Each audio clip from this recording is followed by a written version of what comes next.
বাংলায় বাংলার মা ডাক দিয়েছে তার প্রতিনিধি সভা, এবং আপনারা জানেন পুরো সভা নিয়ে ডলমাল।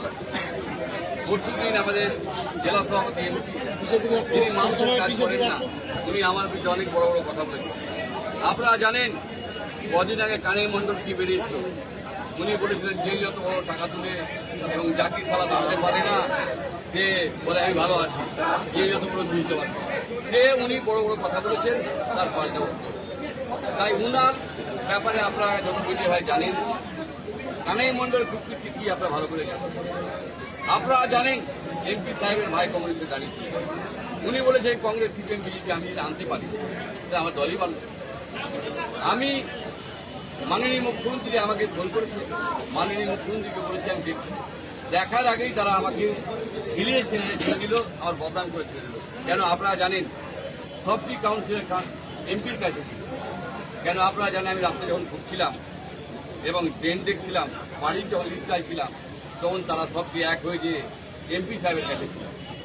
আমার কাছে ধীরে ধীরে এক দুজন আসে, বলে দাদা আমাকে সুযোগ দেন। আমি দুজন কাউন্সিলরকে এসেছিল, আমি তো পারলে তোমরা করে নাও। আমি কেন, আমি এসডিওকে দিয়েছি কাজ হয়নি, আমি এডিএম জিকে দিয়েছি কাজ হয়নি, ডিএম সাহেবকে দিয়ে কাজ হয়নি, মন্ত্রীকে দিয়েছি এবং সিএমকেও জানিয়েছি। আমরা কিন্তু সিস্টেমের বাইরে কোনো কাজ করিনি।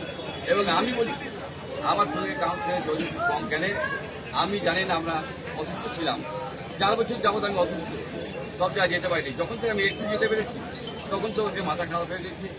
আমি যদি কোনো মিথ্যা কথা বলি, আপনারা 12, 11 এবং 20তে আগে মিলান, বাকিটা তো মিলাবেন, অনেক 2 নম্বরই আছে। এই 3টা লিস্ট মিলান, আপনাদের দেখতে হবে লিস্ট দেখিয়ে দিচ্ছি।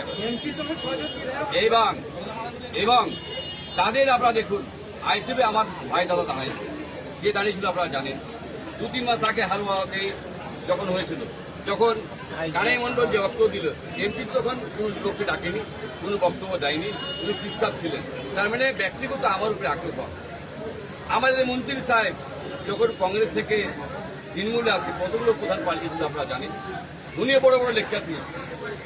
ছুটিতে 16 থেকে 21 অব্দি কতটি প্রধান পাল্টিয়েছে আপনারা জানেন, আপনাদেরকে রেকর্ড আছে। তাই কারা কি বলেছে বেশি আমি কথা বলবো না, তাদের কথাগুলো শুনুন, তাদের উত্তর দেখলাম যে তারা কি করেছে আর আমি কি করেছি। এবং আমি মানুষের সঙ্গে থাকি, মানুষের কথায় আছি। আমি আজকে যে লড়াই করছি সেটাও জনসাধারণের জন্য। চাকরিজীবীরা বাড়ি নিয়েছে, দোতলাওয়ালা বাড়ি নিয়েছে, পঞ্চায়েতে বাড়ি নিয়েছে, তার বিরুদ্ধে আমি করছি। সে কারণে আমাকে একটাও কাউন্সিলর ছিল।